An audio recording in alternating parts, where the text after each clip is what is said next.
ಚಿಕ್ಕಬಳ್ಳಾಪುರ ನಗರದ ಬಿಪಿ ರಸ್ತೆಯಲ್ಲಿರುವ ಎಲ್ಐಸಿ ಕಚೇರಿಯ ಮುಂಭಾಗ ಕಳೆದ ಫೆಬ್ರವರಿ 18ರಂದು ಅಹೋರಾತ್ರಿ ಪ್ರತಿಭಟನೆಯ ವಿಚಾರವನ್ನ ಪ್ರಚಾರ ಮಾಡಲು ಕರಪತ್ರಗಳನ್ನು ಹಂಚುತ್ತಿದ್ದ ಅದೇ ಸಮಾಜದ ಸಂಗಮೇಶ್ವರ್ ಎಂಬುವವರ ಮೇಲೆ ಮಡಿವಾಳ ಅಭಿವೃದ್ಧಿ ನಿಗಮದ ಅಧ್ಯಕ್ಷ ಸಿ ನಂಜಪ್ಪ ಮತ್ತು ಆತನ ಬೆಂಬಲಿಗ ಮಂಜುನಾಥ್ ಹಾಗೂ ಇತರರು ಗುಂಪು ಕಟ್ಟಿಕೊಂಡು ಬಂದು ಹಿಂದೆ ಮುಂದೆ ನೋಡದೆ ಬಾರಿಸುತ್ತಿರುವುದು ಸಿಸಿ ಕ್ಯಾಮೆರಾದಲ್ಲಿ ರೆಕಾರ್ಡ್ ಆಗಿರುವುದು ತಡವಾಗಿ ಬಯಲಿಗೆ ಬಂದಿದೆ.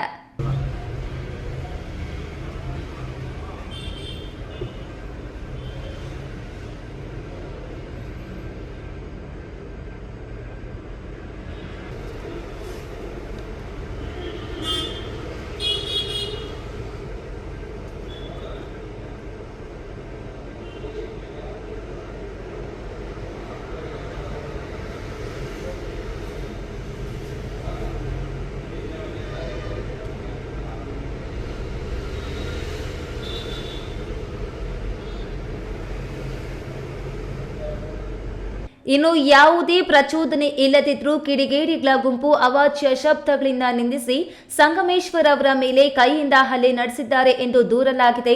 ಸಾರ್ವಜನಿಕವಾಗಿ ನಡೆದ ಈ ದೌರ್ಜನ್ಯದ ಬಗ್ಗೆ ತೀವ್ರ ಆಕ್ರೋಶ ವ್ಯಕ್ತವಾಗಿತ್ತು.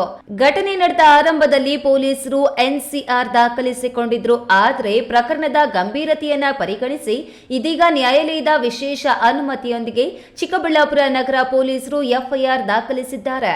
ಆರೋಪಿಗಳ ವಿರುದ್ಧ ಬಿಎನ್ಎಸ್ ಸೆಕ್ಷನ್ 115 ಸಬ್ 2, 352 ಹಾಗೂ 351 ಸಬ್ 3 ಅಡಿಯಲ್ಲಿ ಕ್ರಿಮಿನಲ್ ಪ್ರಕರಣ ದಾಖಲಾಗಿದ್ದು ಪೊಲೀಸರು ತನಿಖೆಯನ್ನ ಚುರುಕುಗೊಳಿಸಿದ್ದಾರೆ. ಇದಕ್ಕೆ ಪ್ರತಿಕ್ರಿಯೆ ನೀಡಿರುವ ಮಡಿವಾಳ ಮಾಚಿದೇವರ ಅಭಿವೃದ್ಧಿ ನಿಗಮದ ಅಧ್ಯಕ್ಷ ನಂಜಪ್ಪ, ನಾನು ಆತನ ಮೇಲೆ ಹಲ್ಲೆ ಮಾಡಿಲ್ಲ. ಇದು ಸರ್ಕಾರಿ ಕಾರ್ಯಕ್ರಮದ ಮೆರವಣಿಗೆ.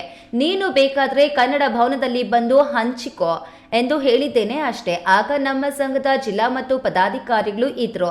ಮೆರವಣಿಗೆಗೆ ರಕ್ಷಣೆ ನೀಡಲು ಬಂದಿದ್ದ ಪೊಲೀಸರು ಇದ್ರು. ನನ್ನಿಂದ ಯಾವ ತಪ್ಪು ಆಗಿಲ್ಲ. ಇದೆಲ್ಲ ನಮ್ಮ ವಿರೋಧಿಗಳು ಬೇಕೆಂದು ದೂರು ನೀಡಿದ್ದಾರೆ ಎಂದು ಸಮಜಾಯಿಷಿ ನೀಡಿ ಸಮರ್ಥಿಸಿಕೊಂಡಿದ್ದಾರೆ. ಅಲ್ಲಿ ಕರಪತ್ರ ಹಂಚ್ತಾ ಇದ್ರು. ಕರಪತ್ರ ಹಂಚ್ಬೇಡಪ್ಪ, ಇಲ್ಲಿ ಇದು ಸಮಾಜದ ಫಂಕ್ಷನ್ ನಡೀತಾ ಇದೆ, ಕ್ಷೇಮಾಭಿವೃದ್ಧಿ ಸಂಘದ ಕರಪತ್ರಗಳೇನಿದ್ರು ನೀವು ಬೇಕಾದ ಸ್ಟೇಜ್ ಹತ್ರ ಎಲ್ಲಿ ಹಂಚ್ಕೊಳ್ಳಿ, ಇಲ್ಲಿಂದ ಹೋಗ್ರಿ ಅಂತೇಳಿ ಕಳಿಸ್ತ್ರಿ.